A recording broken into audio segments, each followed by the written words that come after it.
town of Maplewood was adorned with the warm hues of autumn, a picturesque backdrop for the annual Thanksgiving festival. In the heart of this idyllic community, families gathered to give thanks, feast, and celebrate the bounties of the harvest. Yet beneath the surface of this seemingly perfect setting lay an unsettling legend that had persisted for generations, a tale that would soon come to fruition on this fateful Thanksgiving day. Whispers began to hushed. Uh, Whispers began in hushed tones among the townsfolk, typically as they prepared their holiday meals or arranged festive decorations. They spoke of a cursed recipe, one passed down through the hands of a long dead matriarch known as Agatha Wainwright. According to local lore, Agatha had been a remarkable cook, renowned for her mouth-watering dishes, especially her famous Thanksgiving turkey. However, her culinary prowess was shrouded in mystery and a hint of malice. As the story went, Agatha had made a pact with an ancient spirit of the harvest, a spirit that demanded a tribute each year to exchange for bountiful crops. Those who dared to alter her recipe or disrespect the traditions associated with it faced dire consequences. The townspeople recounted chilling tales of cursed feasts where the food turned to ash in the mouths of the unsuspecting, or worse, or where guests vanished without a trace. Samantha and Tom Reynolds, a young couple new to Maplewood, heard these tales with a mix of skepticism and intrigue. They had recently purchased a quaint farmhouse on the outskirts of town, eager to settle into the close-knit community. On Thanksgiving morning, they awoke to the crisp, golden sunlight streaming through their kitchen window, the aroma of spices and roasting turkey filling the air. "Are you ready for our first Thanksgiving here?" Tom asked, his enthusiasm palpable as he chopped vegetables for the stuffing. Samantha smiled, her eyes glimmering with excitement. "Absolutely. I can't wait to host our feast and invite the neighbors. Maybe we can even ask about the cursed recipe. It sounds like quite the story." Tom chuckled. "You and your fascination with local legends. Just make sure not to stir any pots, okay?" With a playful nudge, Samantha continued her preparation, oblivious to the shadows that loomed over the town. The couple spent the morning bustling about the kitchen, preparing a feast worthy of the harvest. The sun climbed higher in the sky, casting a warm glow that belied the unsettling tales whispered by their neighbors. Later that afternoon, the couple delivered invitations to their neighbors, welcoming them to join their Thanksgiving feast. As they walked from door to door, they encountered a mix of reactions. Some were eager to attend, while others offered cautious smiles and vague warnings. "Be careful with the turkey," an elderly woman cautioned, her voice quivering. "Agatha's recipe is not to be trifled with." Tom and Samantha exchanged bemused glances.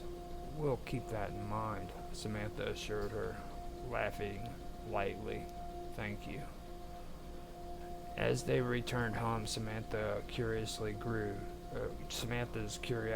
grew. "Do you think there's any truth to the legend?" she asked, her brow furrowing with thought. Tom shrugged. "Legends are just that, stories. But if it adds to the flavor of the feast, who am I to argue? Let's just focus on making it a great Thanksgiving." As evening descended, the couple finished their preparations. The dining table was adorned with a cornucopia of dishes: golden brown turkey, savory stuffing, cranberry sauce, and pumpkin pie. As the guests arrived, the atmosphere buzzed with laughter and conversation, but a sense of unease lingered in the air, uninvited yet undeniable. Among their guests was Mr. Peterson, an elderly man who lived in Maplewood his entire life. He was a font of local knowledge, and the couple invited him to share his tales. As they settled in for the meal, Tom raised a glass to toast to new friends and old traditions. Cheers, the guests chimed in, laughter ringing through the room. As they began to eat, Samantha noticed Mr. Peterson watching her intently. "You remind me of Agatha," he said, his voice low and gravely. She had the same sparkle in her eyes. "Really? I'd love to hear more about her," Samantha replied, intrigued. Mr. Peterson leaned in closer, his expression darkening.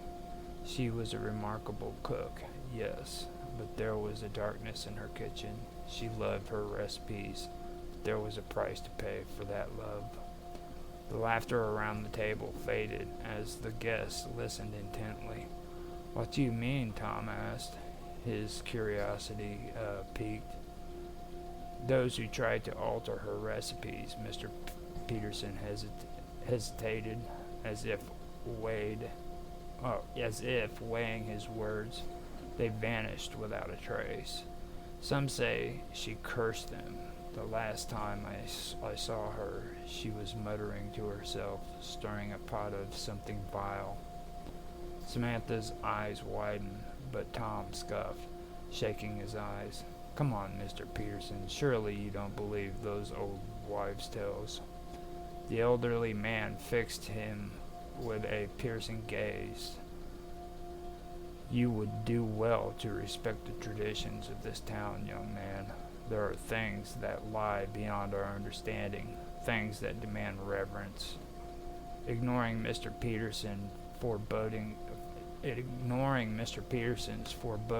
warning, the couple continued their feast, but the tension hung thick in the air. The food was delicious and the laughter resumed, yet Samantha felt an inexplicable chill creeping up her spine. It was as if the walls themselves were whispering secrets long buried. As the night wore on, Samantha began to feel lightheaded, her visions blurring. She blinked, trying to shake off the sensation, but it only intensified. She glanced around the table, noticing her guests exhibiting similar signs of discomfort. One woman clutched her stomach, her face pale, while another leaned heavily against the table. "Is everyone okay?" Samantha asked, her voice laced with concern. "I'm fine," Tom said, though his tone lacked conviction. But as if in answer, the lights flickered, casting eerie shadows that danced across the room. The laughter faded, replaced by an unsettling silence. The food on the table seemed to shift before their eyes, the turkey taking on a more sinister hue, its glistening skin now resembling the leathery texture of something otherworldly. Mr. Peterson's eyes widened with terror as he pointed towards the table. "The curse! You've unleashed the curse!" Samantha's heart raced as she felt an overwhelming presence in the room, a weight that pressed down upon her chest. The walls seemed to close in, the shadows stretched and writhing like living creatures. The guests exchanged fearful glances, uncertainty gripping them. "I think we should end this," Tom said, his voice trembling. He stood up, trying to restore some semblance of normalcy. "Let's all just take a breath and..."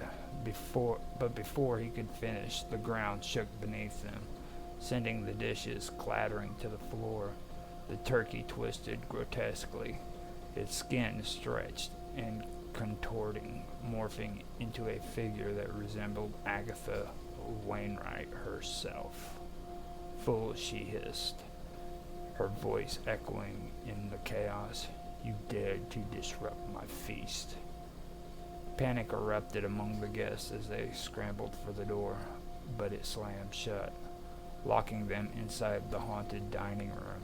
The apparition loomed closer, her eyes filled with a blend of rage and hunger. "You've awakened the curse," Agatha's ghost figure spat, her voice dripping with disdain. "You will pay for your insolence." Samantha clutched Tom's arm, her heart pounding in her chest. "What do we do?" "Stay together," Tom shouted, pulling Samantha closer as the apparition's laughter echoed around them. "Your ignorance will cost you dearly," Agatha warned. "You have disturbed the balance, and now the harvest spirits demands its tribute."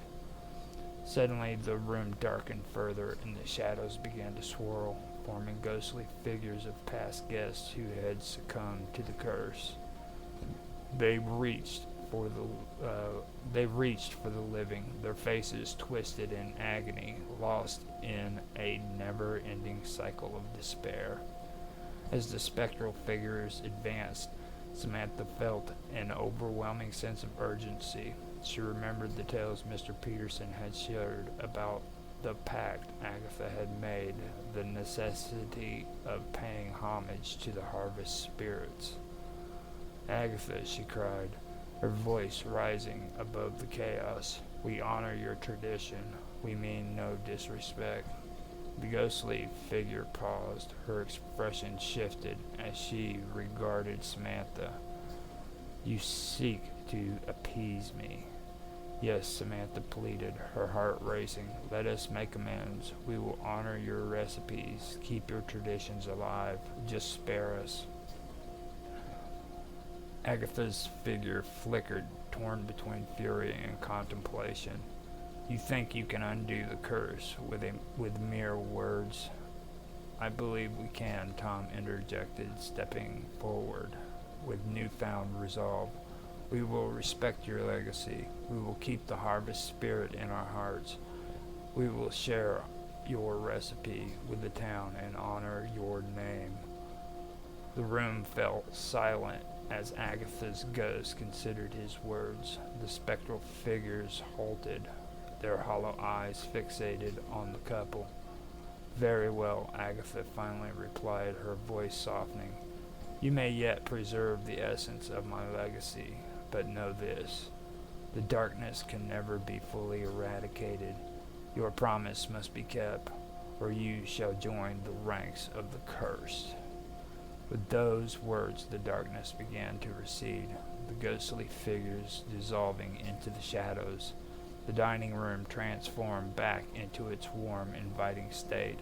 The remnants of the feast scattered, but the air now lighter, free from the weight of Agatha's wrath.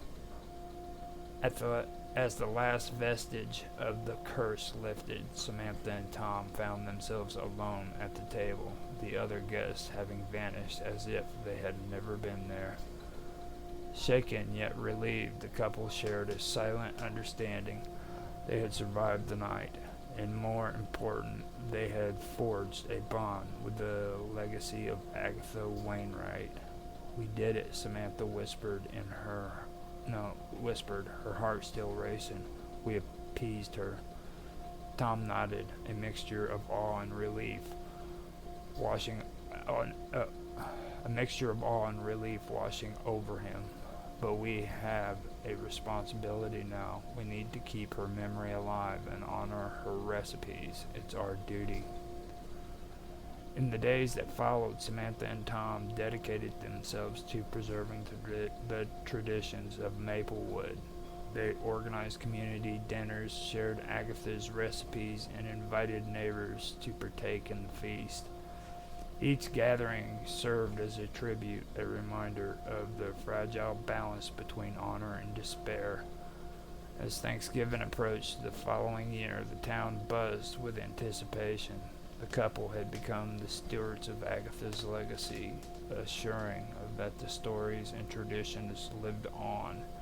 And as the sun set on the eve of the festival, Samantha looked out over the gathering crowd, feeling a sense of peace enveloping her.